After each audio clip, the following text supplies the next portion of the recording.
La autopsia fue inconcluyente. No pudieron encontrar ninguna razón médica, química o neurológica de por qué el señor simplemente se despertó muerto. ¿Cuál es la experiencia más aterradora que has tenido en tu vida y que crees que solo puede atribuirse a lo paranormal? A mi abuela le diagnosticaron de Alzheimer cuando yo era adolescente. Después de la muerte de mi abuelo, se puso cada vez más grave.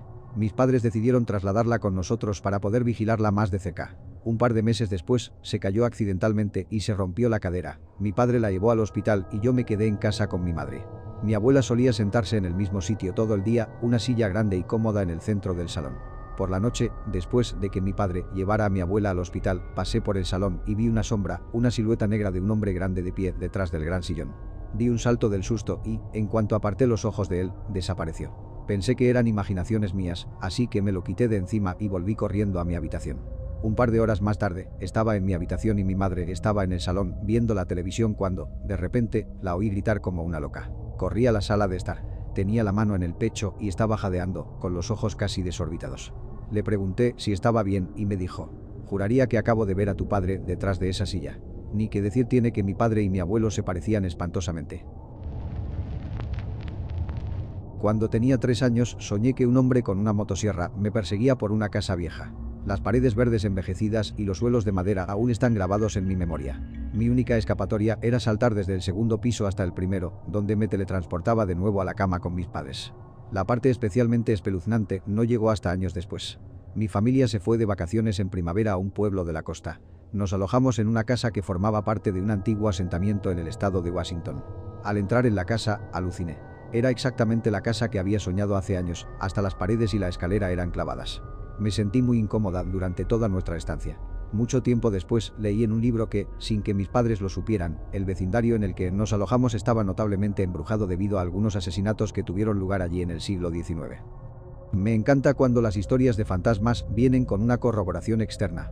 Ya he publicado esto antes, pero cuando tenía unos 9 años, en 1995, en medio de un luminoso día de verano, fui a la nevera a por un polo. De repente, un tipo de aspecto más o menos adolescente, con el pelo largo y castaño, como este, que llevaba un jersey de cuello alto beige y unos pantalones de campana rojos a cuadros, como este, pero con líneas verdes y negras oscuras, dobló la esquina del pasillo a mi izquierda y luego desapareció de pies a cabeza mientras estaba abriendo mi polo. No se lo conté a nadie durante años, hasta que mi madre mencionó haber conocido a los niños, ya mayores, que vivían en la casa antes que nosotros, los cuales la preguntaron si ya había visto el fantasma del pantalón de campana.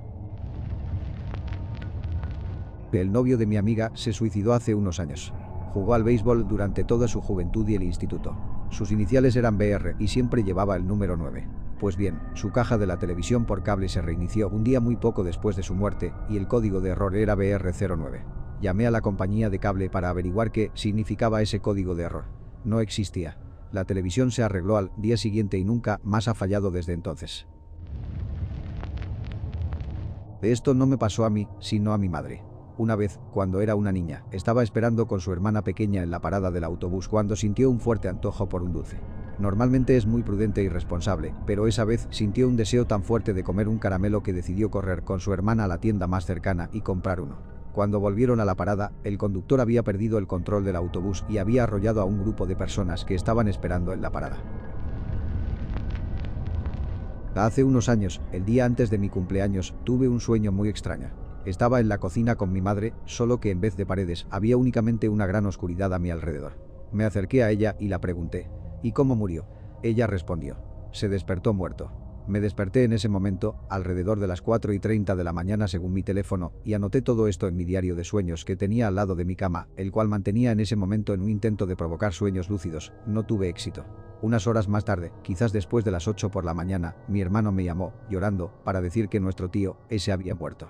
Al parecer, mi tía se despertó sobre las 6 para despertarle para ir a trabajar, como de costumbre, solo para encontrarle con la cara azul y frío en la cama junto a ella, ahogado por su vómito. Fue una muerte completamente inesperada. No tenía ninguna enfermedad que pudiera preocupar a mi tía, a sus hermanas o a su madre, y mucho menos al resto de la familia. Incluso la autopsia no fue concluyente. No pudieron encontrar ninguna razón, médica, neurológica o química, de por qué vomitó repentinamente mientras dormía y no se despertó de ello. Aunque mi tía dijo que los forenses estimaron que llevaba muerto entre 1 y 2 horas para cuando ella se levantó, más o menos a la hora en que yo me desperté del sueño de despertarse muerto. Cuando tenía unos 3 o 4 años, mi abuela falleció y poco después toda mi familia extensa voló a la ciudad para celebrar el funeral. Una semana después del funeral, algunos familiares seguían en la ciudad, entre ellos mi tío y su familia. Mi abuela quería que vendiéramos la casa después de su muerte, así que mi familia hizo exactamente eso. Fue un día agitado porque intentábamos empaquetar todo mientras todo el mundo tenía que ir a trabajar o a la escuela. Uno de los días en los que estábamos recogiendo la casa, mis padres tenían que trabajar, mis primos mayores tenían que ir a la escuela y mis tíos y tías tenían trabajo u otros asuntos. Sin embargo, uno de mis tíos, el hijo mayor de la abuela, estaba libre para vigilarme durante un par de horas, así que eso fue lo que hizo. Según él, en algún momento de la tarde le pedí ir al baño mientras él veía la televisión. El baño más cercano estaba en la antigua habitación de mis abuelos, así que me dirigí allí. Cuando volví, le pregunté a mi tío quién era la simpática señora que estaba en la cama. Me siguió la corriente porque pensó que era una amiga imaginaria o algo así. Es por eso que hizo preguntas sobre ella para entretenerme. La describí como una mujer de pelo oscuro, algo blanca y con un camisón azul. Cuando dije eso, mi tío se aterrorizó porque mi abuela siempre llevaba un camisón azul claro para dormir. Después de eso, mi tío y yo salimos de la casa y esperamos fuera a que mis padres volvieran a casa. Tuve una experiencia algo similar. Tenía 3 años y recuerdo claramente que al despertarme vi a un anciano, un desconocido, sentado en mi cama. Lo recuerdo tan vívidamente aún 37 años después. Recuerdo con detalle lo brillante que era el sol a través de las cortinas de gasa blanca, estar completamente despierta y agarrar mi colcha rosa trenzada hasta la barbilla, simplemente mirando a este hombre que me miraba y sonreía. Tenía una sonrisa grande, hermosa y amable. Recuerdo sus ojos azules y su pelo blanco y poco denso, el cuero cabelludo visible, incluso el jersey blanco y los pantalones grises que llevaba. No dijo nada, solo me dio unas palmaditas en la rodilla a través de la colcha. Parecía muy satisfecho y tenía arrugas en las puntas de sus ojos. Parecía que me había estado contando un cuento para dormir y que yo lo había interrumpido. Es un pensamiento que recuerdo claramente, como si me hubiera despertado ante un cuento para dormir. Recuerdo que no sentí ni una pizca de miedo. A decir verdad, estaba asombrado porque nunca había visto a alguien que se pareciera a él. Mi familia y yo somos mexicano-estadounidenses y todos tenemos la típica combinación de pelo oscuro, ojos morenos y piel aceitosa. Este hombre era tan blanco. Piel clara, pelo nevado y transparente, y esos ojos azules, era como si brillara incluso en mi habitación iluminada por el sol. Me miró durante unos segundos más, todavía sonriendo, y lo siguiente que supe fue que mi madre entró en la habitación y él simplemente se había ido.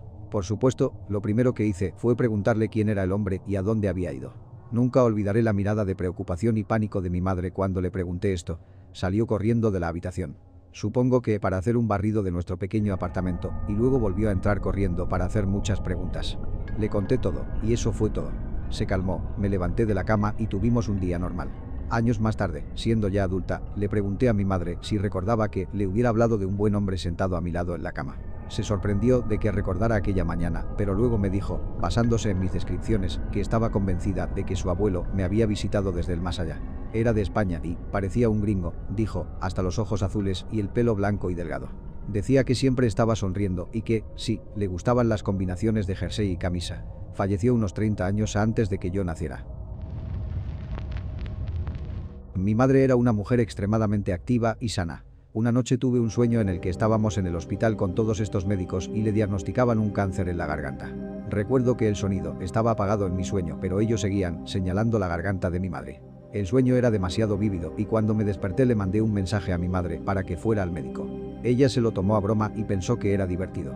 Unos 8 meses más tarde, fue al médico por un resfriado que no desaparecía y la diagnosticaron con una variante agresiva de cáncer de tiroides y, desgraciadamente, falleció al cabo de un mes. Todavía a veces miro ese mensaje y desearía haber sido más persistente. Esta es la captura de pantalla del mensaje.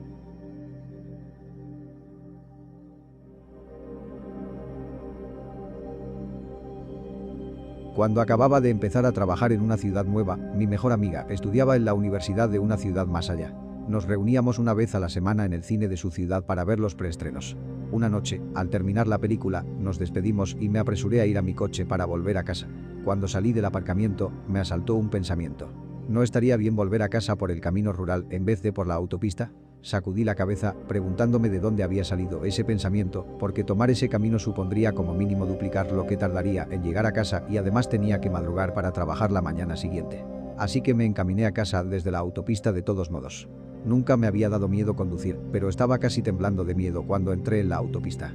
La carretera estaba bastante vacía, pero finalmente me acerqué a un camión. En un día normal lo habría adelantado, pero no me atreví a hacerlo. De alguna manera, ese camión significaba seguridad para mí.